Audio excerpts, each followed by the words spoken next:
Parte 4. Propaganda helenista y persecución bajo Antíoco Epifanes. Perversidad de Simón el administrador. Capítulo 4.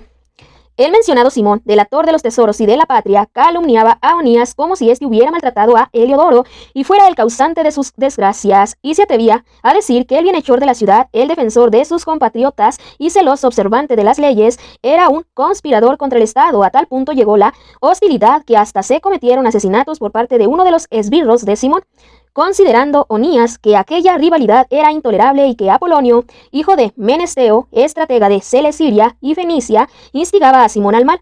Se hizo llevar donde el rey, no porque pretendiera acusar a sus conciudadanos, sino que miraba por los intereses generales y particulares de toda su gente. Pues bien, veía que sin la intervención real era ya imposible pacificar la situación y detener a Simón en sus locuras.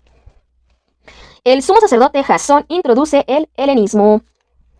Cuando Seleuco dejó esta vida y Antíoco, por sobrenombre Epifanes, comenzó a reinar, Jasón, el hermano de Onías, usurpó el sumo pontificado después de haber prometido al rey en una conversación 360 talentos de plata y 80 talentos de otras rentas. Se comprometía además a firmar el pago de otros 150 si se le concedía la facultad de instalar por su propia cuenta un gimnasio y una efebia, así como la de escribir a los antioquenos en Jerusalén. Con el consentimiento del rey, con los poderes en su mano, pronto cambió las costumbres de sus compatriotas conforme al estilo griego, suprimiendo los privilegios que los reyes habían concedido a los judíos por medio de Juan, padre de Eupolemo, el que fue enviado en embajada a los romanos para un tratado de amistad y alianza, y abrogando las instituciones legales, introdujo costumbres nuevas contrarias a la ley. Así pues, fundó a su gusto un gimnasio bajo la misma Acrópolis e indujo a lo mejor de la juventud a educarse bajo el petazo. Era tal el auge del helenismo y el progreso de la moda extranjera a causa de la extrema perversidad de aquel Jasón, que tenía más de impío que de sumo sacerdote, que ya los sacerdotes no sentían celo por el servicio del altar, sino que despreciaban el templo, descuidando los sacrificios. En cuanto se daba la señal con el gong, se apresuraban a tomar parte en los ejercicios de la palestra contrarios a la ley. Sin apreciar en nada la honra patria, tenían por mejores las glorias helénicas. Por esto mismo, una difícil situación los puso en aprieto y tuvieron como enemigos y verdugos a los mismos cuya conducta emulaban y a quienes querían parecerse en todo, pues no resulta fácil violar las leyes divinas. Así lo mostrará el tiempo venidero. Cuando se celebraron en Tiro los juegos cuadrienales en presencia del rey, el impuro Jasón envió embajadores como antioquenos de Jerusalén, que llevaban consigo 300 dracmas de plata para el sacrificio de Hércules, pero los portadores prefirieron, dado que no convenía, no emplearlas en el sacrificio sino en otros gastos, y así el dinero que estaba destinado por voluntad del que lo enviaba al sacrificio de Hércules se empleó por deseo de los portadores en la construcción de las triremes. Antíoco Epifanes, aclamado en Jerusalén. Apolonio, hijo de Menesteo, fue enviado a Egipto para la boda del rey Filometor. Cuando supo Antíoco que aquel se había convertido en su adversario político, se apresuró de su propia seguridad. Por eso, pasando por Jope, se presentó en Jerusalén, fue magníficamente recibido por Jasón y por la ciudad, e hizo su entrada entre antorchas y aclamaciones. Después de esto, llevó sus tropas hasta Fenicia. Menelao es nombrado sumo sacerdote. 3 años después, Jasón envió a Menelao, hermano del ya mencionado Simón, para llevar el dinero al rey y gestionar la negociación de asuntos urgentes. Menelao se hizo presentar al rey, a quien impresionó con su aire majestuoso y logró ser investido del sumo sacerdocio, ofreciendo 300 talentos de plata más que Jasón. Provisto del mandato real, se volvió sin poseer nada digno del sumo sacerdocio, sino más bien el furor de un cruel tirano y la furia de una bestia salvaje. Jasón, por su parte, suplantador de su propio hermano y él mismo suplantado por otro, se vio forzado a huir al país de Amán.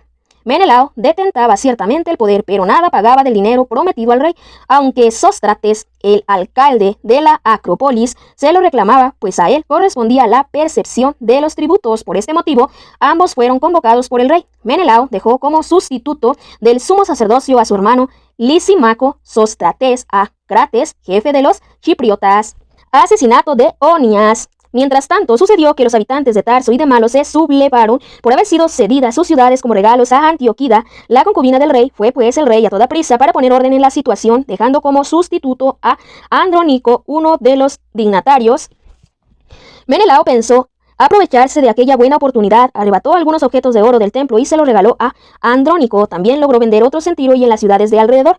Cuando Onías llegó a saberlo con certeza, se lo reprochó, no sin haberse retirado antes a un lugar de refugio, a Dafne, cerca de Antioquía. Por eso Menelao, a solas con Andrónico, lo incitaba a matar a Onías. Andrónico se llegó a donde Onías y, confiado en la astucia, estrechándole la mano y dándole la diestra con juramento, persuadió a Onías, aunque a este no le faltaban sospechas, a salir de su refugio, e inmediatamente le dio muerte sin respeto alguno a la justicia. Por este motivo, no solo los judíos, sino también muchos de las demás naciones se indignaron y se irritaron por el injusto asesinato de aquel hombre. Cuando el rey volvió de las regiones de Cilicia, los judíos de la ciudad, junto con los griegos que también odiaban el mal, fueron a su encuentro a quejarse de la injustificada muerte de Onías. Antíoco, hondamente entristecido y movido a compasión, lloró, recordando la prudencia y la gran moderación del difunto.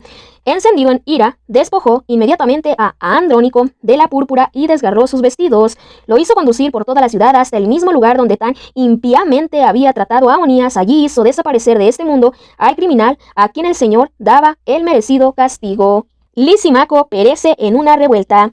Lisimaco había cometido muchos robos sacrilegos en la ciudad con el consentimiento de Menelao, y la noticia se había divulgado fuera. Por eso la multitud se amotinó contra Lisimaco, pero eran ya muchos los objetos de oro que estaban dispersos. Como las turbas estaban excitadas y en el colmo de su cólera, Lisimaco armó a cerca de 3000 hombres e inició una reprensión violenta, poniendo por jefe a un tal Aurano, avanzado en edad y no menos en locura. Cuando se dieron cuenta del ataque de Lisimaco, unos se armaron de piedras, otros de estacas y otros, tomando a puñada ceniza que allí había, lo arrojaban todo contra las tropas de Lisimaco. De este modo hirieron a muchos de ellos y mataron a algunos. A todos los demás los pusieron en fuga, y al mismo ladrón sacrilego lo mataron junto al tesoro. Menelao absuelto por dinero. Sobre todos estos hechos se instruyó proceso contra Menelao. Cuando el rey llegó a Tiro, 3 hombres enviados por el Senado expusieron ante él el alegato. Menelao perdió ya, prometió una importante suma a Ptolomeo, hijo de Dorimeno, para que persuadiera al rey. Entonces Ptolomeo, llevando al rey aparte a una galería como para tomar el aire, lo hizo cambiar de parecer, de modo que absolvió de las acusaciones a Menelao, el causante de todos los males, y en cambio condenó a muerte a aquellos infelices que hubieran sido absueltos aun cuando hubieran declarado ante un tribunal de Excitas. Así que sin dilación sufrieron aquella injusta pena los que habían defendido la causa de la ciudad, del pueblo y de los vasos sagrados. Por este motivo, algunos tirios, indignados contra aquella iniquidad, prepararon con magnificencia su sepultura. Menelao, por su parte, por la avaricia de aquellos gobernantes, permaneció en el poder, creciendo en maldad, constituido en el principal adversario de sus conciudadanos.